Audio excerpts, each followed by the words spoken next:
What is up, sickos? It is August 24th. This is the MMA Buds, and Jeremy Kennedy will be our special guest later on. Until then, we got fight announcements all around. Some people are pulling out, some people are trying to get a fight. Things are going on over in Japan. Let's look into this shit. It shouldn't be such a big deal. History, science, education, energy, everything has always been controlled by the government since day one. Oh, look at the time. You figure it out. You try to figure it out. No, it No, seems like because when people they would. look into it, it's common sense. When you look into it, Ariel Helwani says that Bellator's heavyweight champion Vitaly Minakov has re-signed with the promotion. Scott Coker confirms with ESPN that Minakov has fought Bellator since 2014. He will return as champion and Fight Night's global champion. Coker tentatively planned for him to fight once and then face the winner of the Grand Prix. Thank you, everyone, for letting me know about the sound. We'll edit that out. And so what do you think of this? Fight Nights Global, they ran out of oligarch money. The next thing we know, here comes Vitaly Minakov, here comes Nikita Krylov, here comes Omar Nurmagomedov. It's bad for Russian regional scene, but it's great for all of us over here in the USA. Minakov, man, I would put freaking Bellator's heavyweight division against the UFC's. How many great guys the UFC really got? You know, you got Ngannou and the Black Beast going out there putting on a stinker, and now he's ranked like number 2 in the whole thing. Minakov is 21-0. Ain't no one in the UFC sparking a record like that. So him versus the winner of the Grand Prix, this could be fire. I'm all for this, Scott Coker. And thank you, Ali Abdelaziz. Apparently you helped this go down. On to other news. Oh, we'll save that. What else we got? MMA Junkie dropping some news, man. We got some fight announcements from the Junkie crew. Powerful Steven Morocco over here. And this is the one that everyone wants to talk about. You got Tony Ferguson taking on Pettis. UFC 229. What does this all mean? Well, Tony Ferguson is now going to be your potential fill-in for the Conor McGregor-Khabib fight. And rightfully so. It never should have been Kevin Lee. It always should have been T. Ferg. It was just his injury that was hindering him. And now, Anthony Pettis coming off of a nice win over Chiesa. Tony Ferguson out there hasn't faced a nice, good name. Potentially maybe wanting a tune-up fight or something. This is great news all around. What is the fight that's actually going to happen in the 155-pound division? That's a great story. And I love this, though, man. We keep Anthony Pettis busy. We keep feeding him to killers because he's got a nice, good name. And Tony Ferguson, goddamn, you guys see him all over posting his crazy training videos. Snap Jitsu all the way. It's madness over at T. Ferg's Instagram and Twitter. And if you if you're not following, it's probably because he blocked you. Because you guys are some sicko haters. I'm not exactly sure. But here's Pettis' response to this. On to the next one. UFC 229, Team Pettis, the 414 and the 702. Both of them not in their championship kits, rocking the white. Very just simple response. Very prompt. People are loving it. People are loving it. What has T. Ferg got to say on this matter? I can't wait to compete for my fans. This year has been one of the most challenging for my family and I. The injuries and defamation I faced from certain demographics didn't affect my business one bit.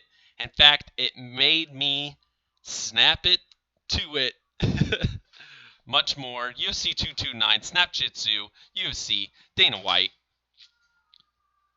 So this shit's a go. This is our fill-in if we need it. If not, it's an excellent 155-pound bout. What else we got over here? Sabit And so, who are you guys picking in this? Do you got Tony all the way? Are you thinking Pettis is going to pull some crazy submission like he always does? Or is Tony coming back too soon? Please, MMA gods, no pullouts, says Drunk Savage. I think that's what we're all thinking. What did you say?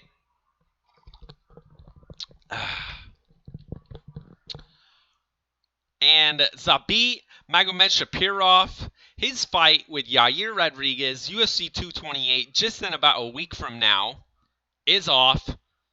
And Yair pulls out. We got the pullout merchant. Who was it? Someone out there on the Twitter sphere says he's the first fighter of Mexican descent to ever pull out this much. That shit was fucking hilarious.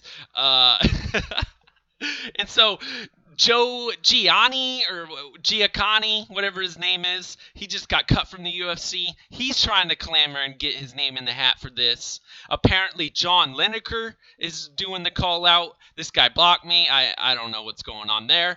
Sean Shelby, he called Sean Shelby, but he said John Lineker's too small. But I will fight you. Much respect for stepping up. So it's looking like Lineker is going to be the guy to come down to Texas to get it done. I haven't heard much news in this direction. So as more news comes in, I'll definitely keep you notified. Tony loses to the scale, says Richard. Richard, have you seen his videos lately? Tony does not look out of shape. Not one iota, I would say. Joe Giannetti. There it is. That's who it was. The Martyr Giannetti guy was released. He was released. Now pull him back in. Have him come take the L. Why not? I don't know. But I don't care. John Lineker is going to be there. That's pretty much what it's looking like. What else do we got? Okay, we had a one championship press conference. I think we hit on this yesterday. Renzo Gracie is going to be fighting in Japan in March. Shinya Aoki versus Eve Ting coming up for one of the upcoming cards before then. The winner of that is going to get the 155-pound title fight.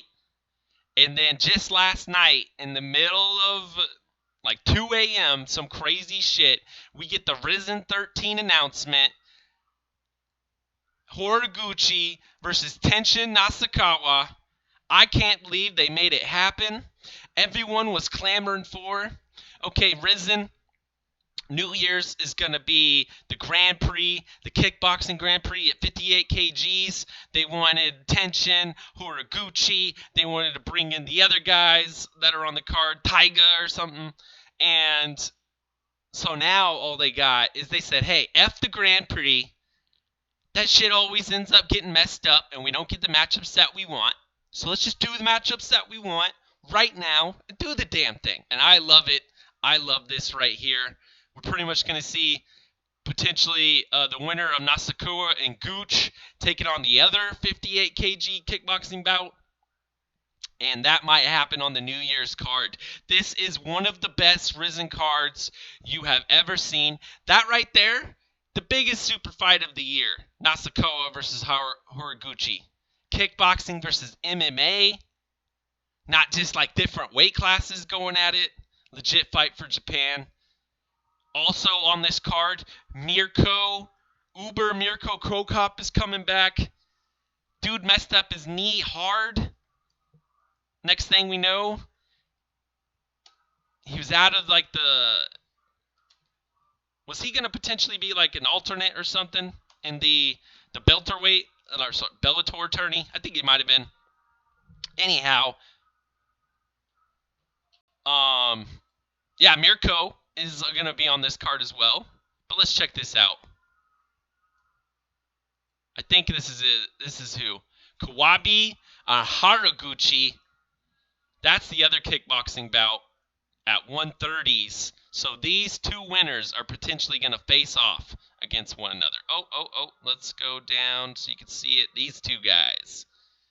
But we also get Mirko Krokop on the card. Another Asakura, the brother, who's 10-1.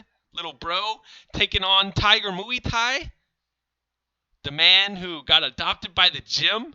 The gym gave him his last name. Manel Cape is coming back. Holy smokes. And Andy Wen. Everyone can remember Andy Wen because she was the one who called the cops on Donnie Aaron. And she's got a fight now over in Risen. Risen 13. Everyone stay tuned. This is going to happen September 30th. So we are barely, what is that, 5 weeks away?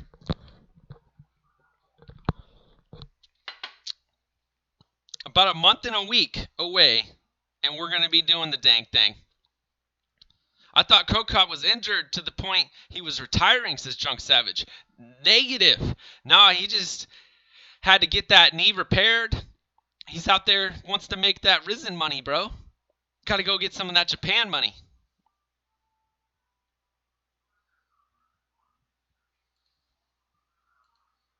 What else we got?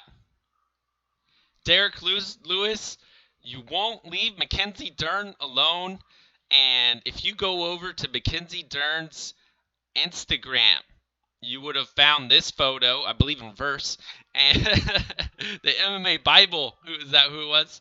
Yeah, the MMA Bible drops this. Freaking hilarious. Apparently, the Black Beast has moved on from Ronda Rousey, and Big Mac is the new greatest and latest. Where's Mackenzie Dern's fine ass at? Says Derek Lewis. This is some... I love this right here. When's Mackenzie going to be back in the thing? She posted that, or him? It's a Photoshop. She posted it on her Instagram with her swimming with the sharks. And then Derek had to come invade the holiday/vacation. But that's how it goes.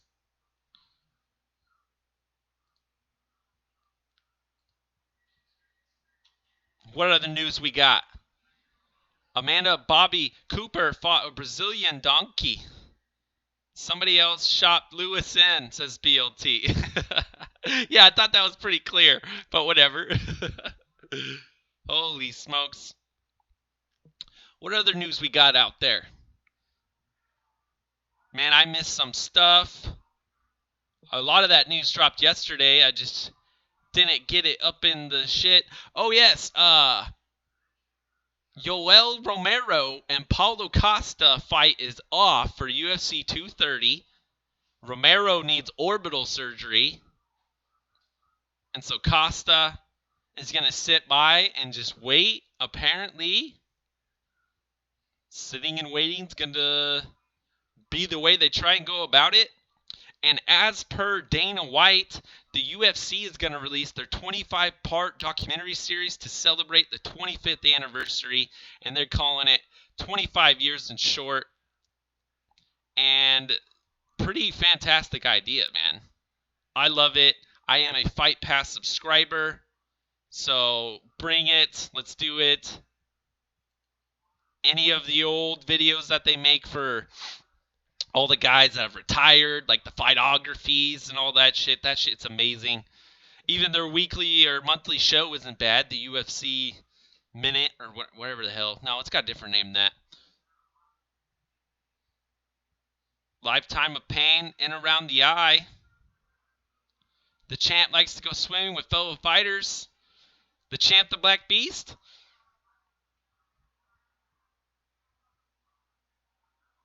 When you break your orbital, you have a much higher rate at glaucoma. Shit. That's not cool.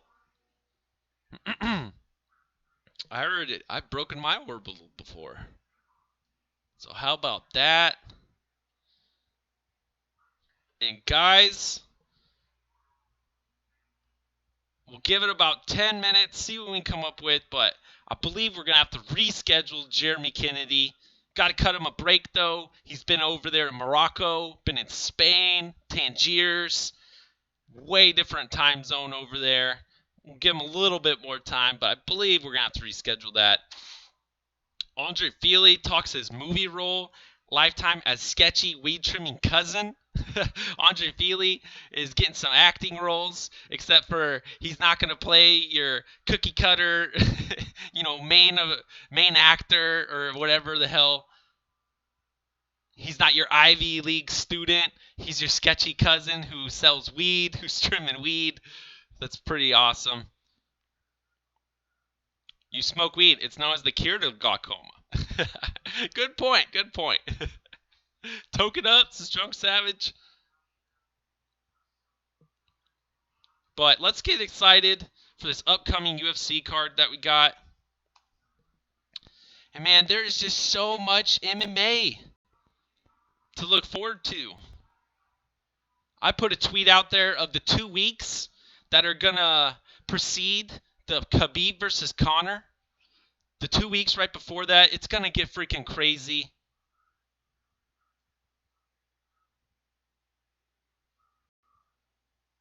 Let's whip this card out here, though.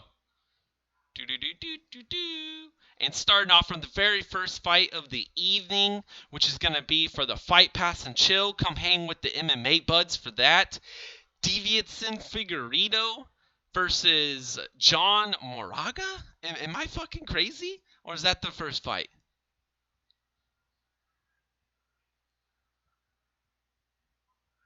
Maybe I'm a little nuts. Let's scope out this whole card, though. Boom. Here we go. No, Hani Yahya versus Luke Saunders is the first fight. Why am I thinking of Davidson in those guys? Anyhow, Yahya, a freaking vet, someone that Jeremy Kennedy has beaten in the past, taking on Luke Saunders. And I believe this is a bantamweight fight right there. Luke, I think, got a nice win on his first one, dropped a couple since then. Next up, Drew Dober versus John Tuck. That's a nice international fight for the Fight Pass crowd. And then Joanne Calderwood versus Ferreira. Gotta love that. They locked us in for an hour and a half of fights, though, for only 3 fights. What the hell is that? Bellator will lock you in 4 fights, 40 minutes. UFC can barely give you 3 in an hour and a half. And they wonder what's happening. Okay. Moving up the card, though, one of our favorites, Mickey Gall, taking on George Sullivan. Mickey Gall pecking his way up the roster. He's got to start at the bottom. I mean, you take on CM Punk, who doesn't even belong anywhere near the UFC, and it's Sage Northcutt, who is highly overrated, so freaking overrated. He gets choked out by a guy who's got no striking.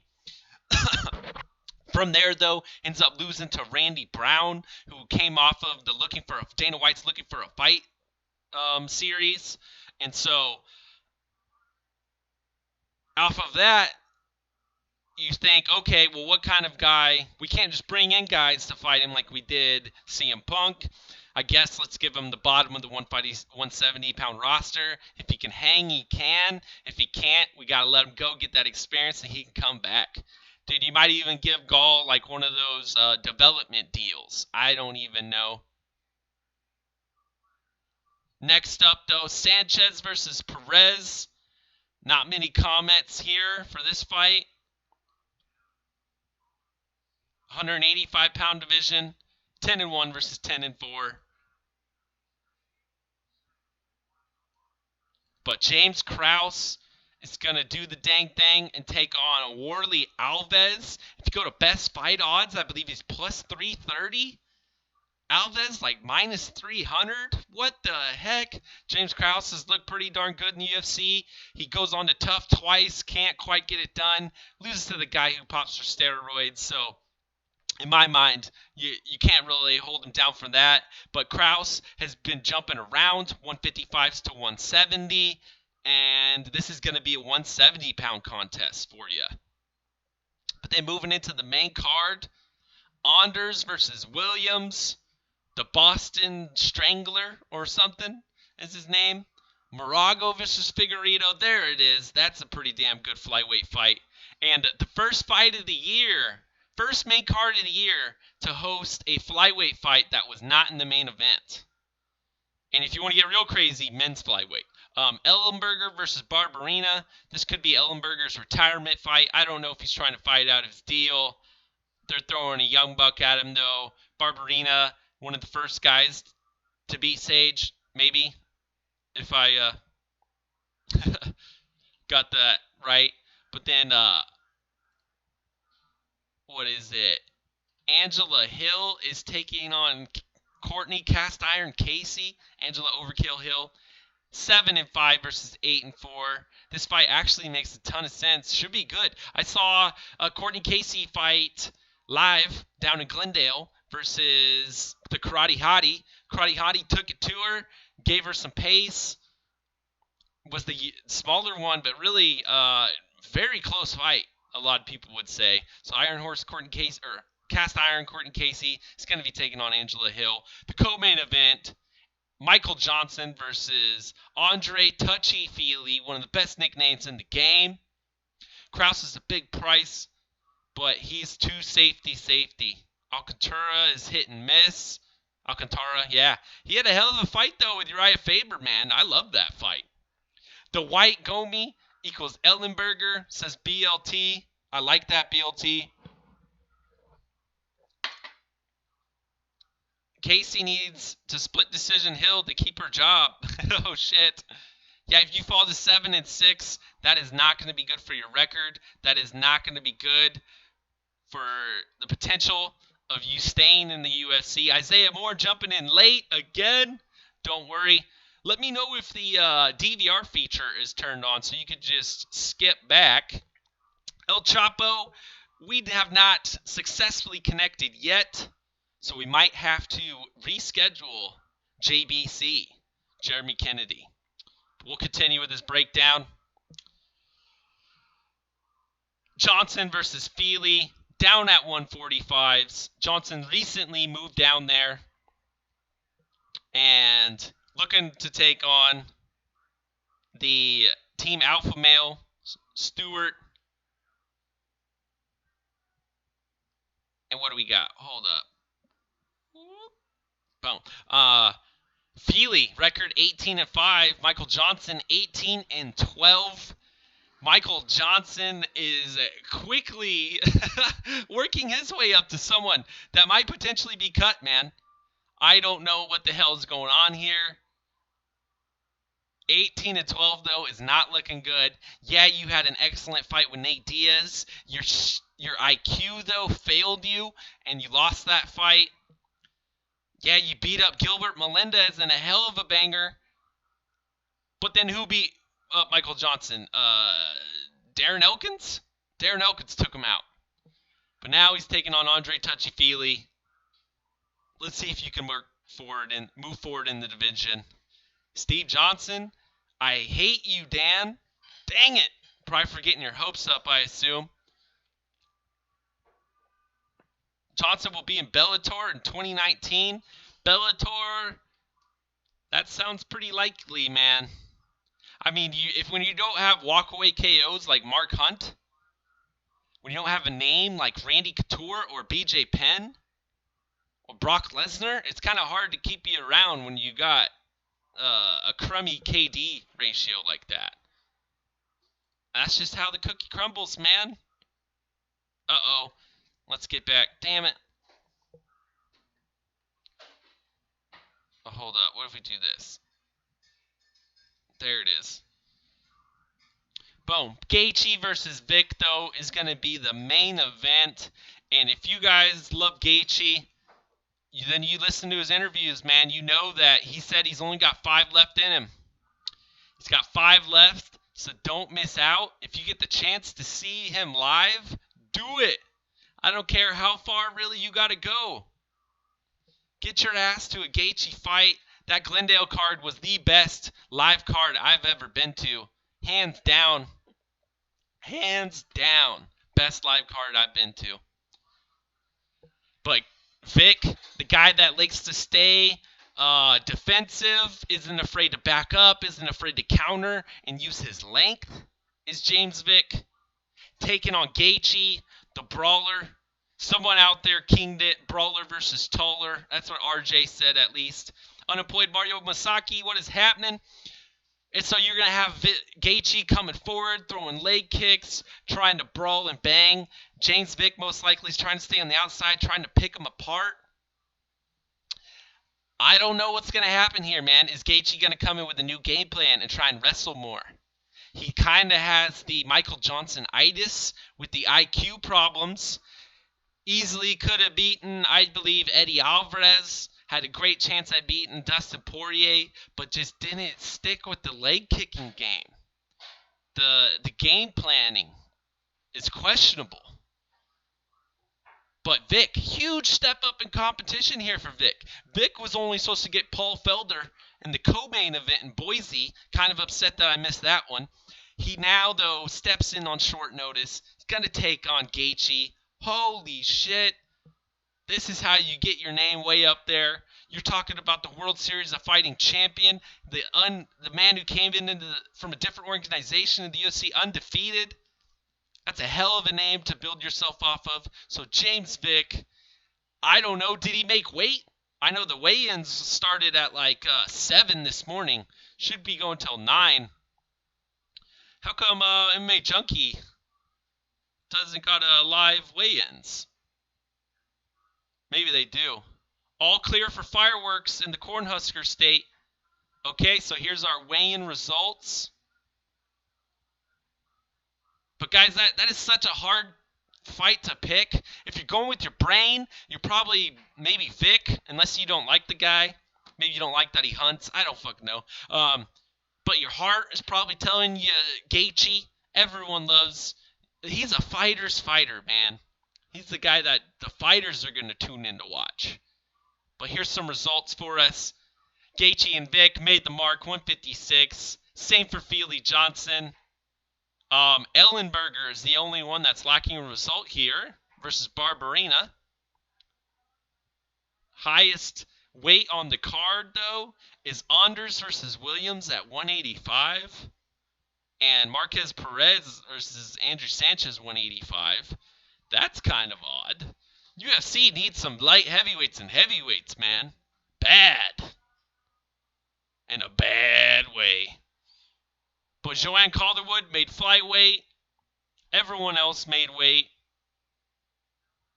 Corey Sandhagen coming in at 135s. Corey Sandhagen just dropped from featherweight down to bantamweight. I believe hasn't fought in bantamweight since his very first pro fight. Coors Life, check him out on Twitter and Instagram. I am high on Corey Sandhagen. Corey Sandhagen was a training partner of TJ Dillashaw. We should see something special out of this kid. At least I got that special feeling when I saw his debut. And so what is going on with Jake Ellenberger? I don't see any news here. Maybe he just hadn't quite made it yet in time. Hopefully the tractors shave enough of the cornfield to be able to house both the spectators and the octagon itself. Oh, excuse me. Damn it, gotta edit the video.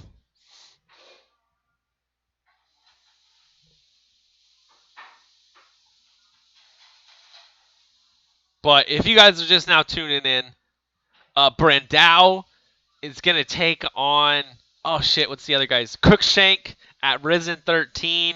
Crocop is making the return. Risen 13, the super fight of all super fights, Horiguchi versus Tenshion Asakura. It's going to happen in a kickboxing fight.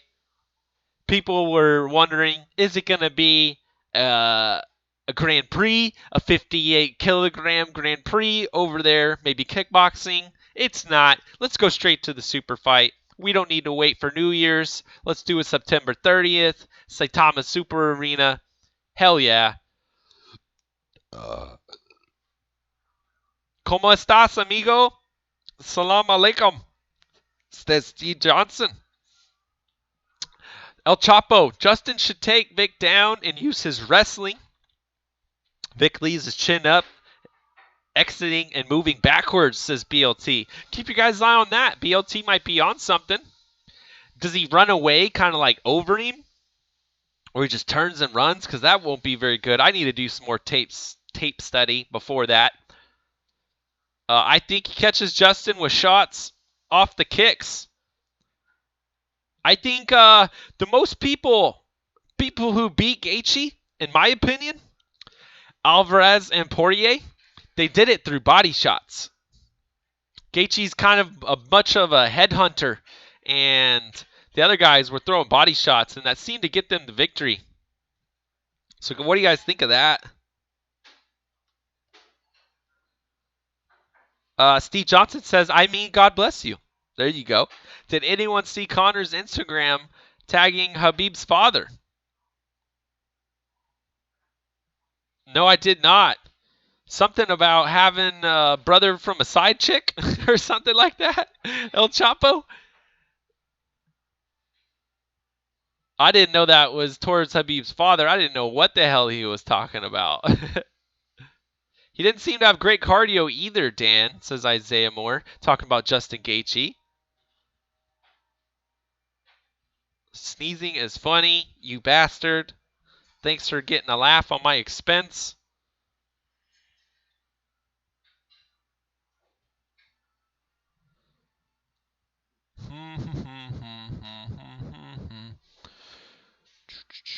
Mirko Krokop was going to be on a headliner with Roy Nelson, though, in May.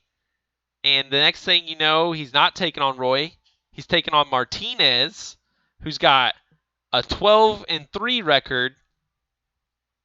So get excited for that, man. And Horiguchi hasn't lost since that Johnson fight. Johnson just lost that split decision. This is the year of the flyweights, man. The young guys, the small guys. You got Horiguchi blowing the hell up over in Japan. Tenshion Sakura blowing the hell up over in Japan. Bullet Shevchenko versus Nico Montano finally going to happen soon. DJ goes to the split decision with our man, Henry Cejudo. The freaking flyweights has never been better, whether it's men, whether it's ladies, whether it's international, or what is it, domestic? Is that the term, Dad? Yes, domestic. That's a beer. What's... If you're talking beer, that's right. Yeah.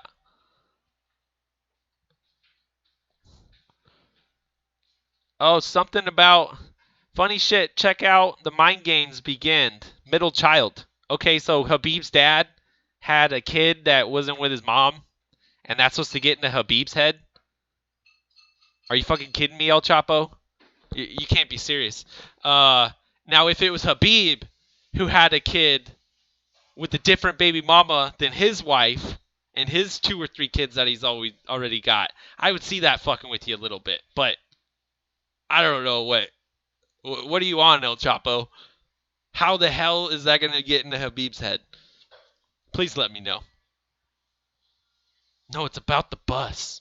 Oh, he's hiding behind his bro? Why don't you explain it to us, El Chapo? Because we don't get it. And I read the fucking tweet. It made no fucking sense. I don't get it.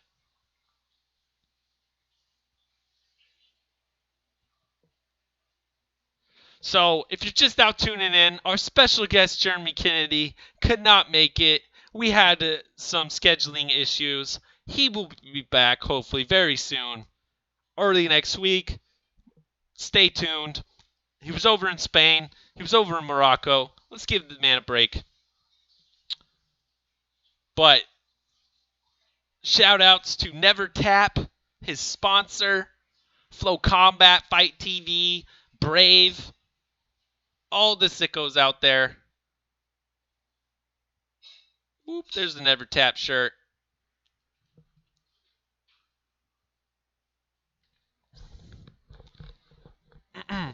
I like a screenshot from Anatomy of the Fighter video, says Steve Johnson. Bro, it was a pic from the bus about being in fear. Goddamn, those Dagestani mountain gooks are ugly, says Isaiah Moore. Isaiah Moore, let's see your photo. Go throw it on the MMA Holes message board. A nice smile, cheesing for us. El Chapo, look at the post. You're American, of course. You want to get it, Dan. Okay. Steve Johnson says, syrup sucker. Unemployed Mario Masaki. He called his dad a quivering coward. Holy fuck. Does Connor want to die? I think people have died in Dagestan for less. 100% people have died in Dagestan for less. Dude, you can run around and act hard all you want, man.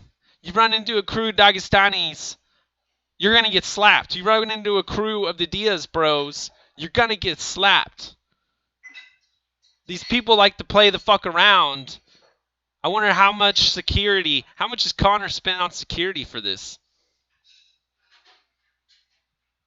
Dagestan will fear the Russian hammer by International Fight Week.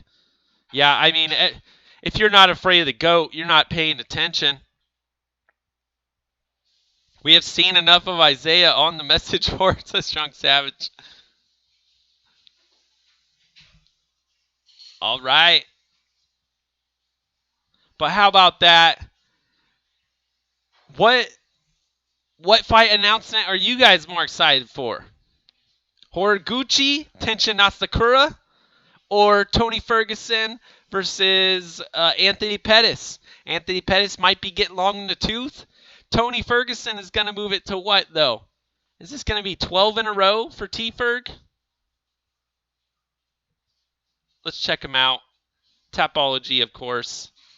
Him and Max Holloway are like one apart on the most UFC wins consecutively. El Kakui.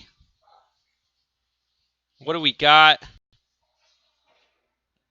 Kevin Lee, RDA, Lando, Barbosa, Josh Thompson. There's 5.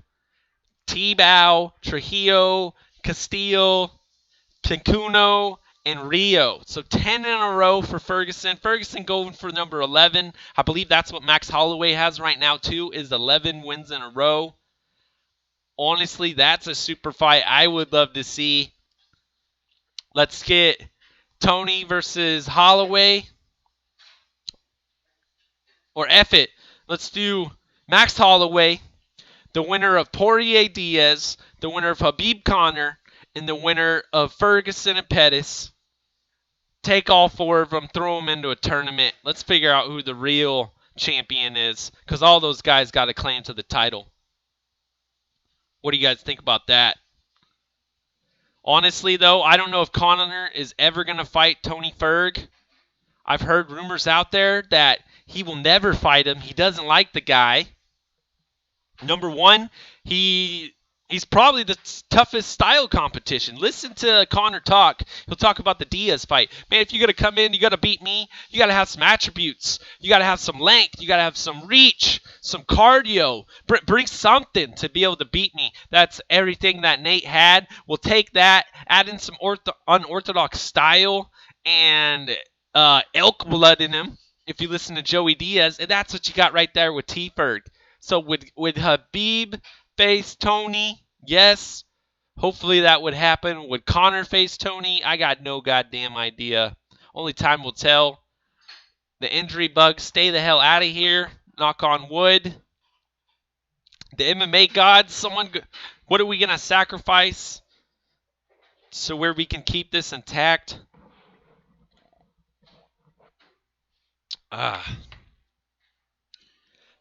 Connor will never give Tony the payday, says El Chapo. But you know what? If Tony was the goddamn champion right now, what other option does he got? Raider laughing. Artem was birthed in an environment similar to the days of Conan. Oh, man. Is that when the T-Rexes were still roaming the earth? Tony gets tagged too easy, though. Go back and watch the Lando Venata fight if you guys think any different. Michael Anzalone, what is happening, brother?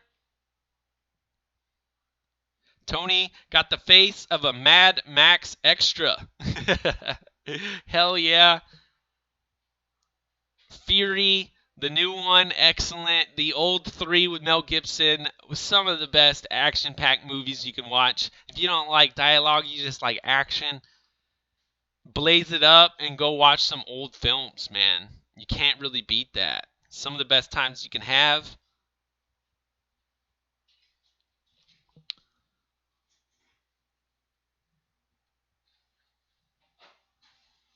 But guys, holy shit. If you weren't excited enough for UFC 229, think of UFC 200, right? Luke Rockhold beats Chris Weidman to become champion. I think it was 196. And then he says, I don't care what I get next. All I want is to don't put me on the 199 card. Put me on 200. What did they do? They put him on the 199 card. And he had to face Michael Bisping. 199 got not much love at all. One of the best pay-per-views to ever happen. It started out with the Ali tribute video, and then you just went through an excellent card that ended with Bisping knocking out Rockhold. I love Rockhold, but Jesus Christ, it was still good, but the pay-per-views weren't there, man. People weren't paying attention. Welcome to UFC 228, the beginning of the football season. UFC 229 is right after that. And I'm supposed to drop within a month span $130? You want me to spend $130 and I'm going to get a 5-fight card with 3 of them as women? Jesus. That's crazy. That's crazy talk. I don't think I'm out of my mind, though. I think this Woodley and Till fight and Shevchenko, Montano, that's the card that's going to get much closer to about 200 pay-per-view buys. Not the last one that we just had. That one over-delivered, though. Maybe it's a new era, man. Maybe ESPN is going to be able to push it. I don't know what Fox is going to do if they're going to push it. I see zero push for Woodley versus Till. Bullet versus, or Shevchenko versus Montano. Connor and Nate made UFC 200 look like amateur hour. Right? 202 outsold it with zero help from the undercard. Isaiah Moore, you make a great point there. BLT says, still my boy. Who's still your boy? I missed your comment above that. But guys, I mean, I'm so fucking excited for the amount of MMA we got coming up, whether it's one championship, whether it's UFC, Bellator, Brave, Cage Warriors, Risen. There's so much coming up within, I don't even know, within the next 5 weeks. It's insane. It's going to be madness. If you're not into watching every single fight, just tune in for the main cards, man. You're going to get excellent fights all around. The freaking first event in Moscow is going to get nuts. Alexei Olenek versus Mark Hunt. But here it is. Habib Connor. The card that really matters. Connor held the UFC hostage for approaching 2 years. Or exceeding 2 years. He held MMA hostage, at least. All the MMA fans. 26-0. Look at that. You look at those black shorts with the belt. Connor, white shorts, no belt. 21-3. 86% KO ratio, though, versus only 31. 38% decision versus only 10%. Powerful Conor McGregor. You got to see why guys love him, man. He comes out. He gives you a finish damn near every time. The Max Holloway where he pulled his knee was one different. But what was looking like it was not going to be very stacked at all. I like it, and I like it a lot. All right, here comes your FS1 card. Pettis versus Formiga. 1, 2, 3, 4, 5. Okay. Shit. Who else? St. Preux versus Reyes.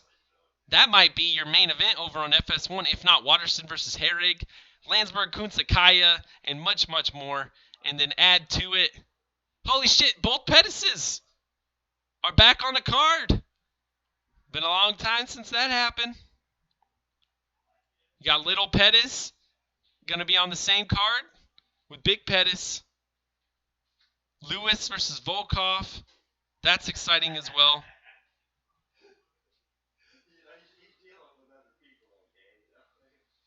Otherwise, no guest today. Our special guest, our promo, everything. JBC, Junior Bacon Cheeseburger. He got caught up. He was having too many burgers. He had to take a food coma nap. Anyhow, hopefully you'll be joining us next week for the MMA Buds. That's all I got for you guys today. Tune in tomorrow for Lincoln MMA Buds, Fight Pass and Chill, starting 3:30 p.m. Pacific Time, 6:30 Eastern. Come hang out for us. And make sure to sub, hit the notifications so you always know when we go live. And I blame Keith. Yes, Steve Sparks blames Keith Lee for JBC missing this. And let's roll with that. Until next time, back to all you sickos. We're out of here. Peace.